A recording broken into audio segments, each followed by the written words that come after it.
Question 5 is somewhat long, so stay with me. With respect to the current position of full-time athletic director at MHS, do you support the elimination of the full-time athletic director position and the subsequent creation of a part-time director position at MHS with 50% or more time spent as a licensed teacher involved in the direct delivery of teaching services? If no, please explain. Well, I guess the first thing I would say in response to that is that I would want to have more information about that specifically before I would say that I would support it one way or the other.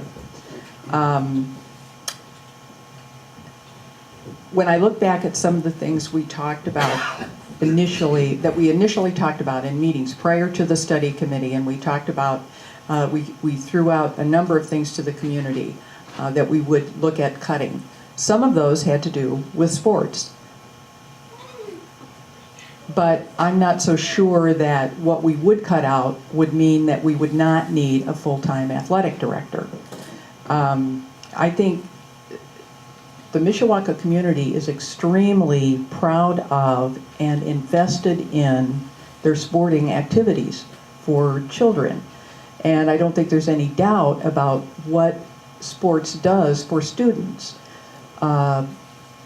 And so I think we need to be sure that any move that we would make would not undermine what we provide for children in the sporting area.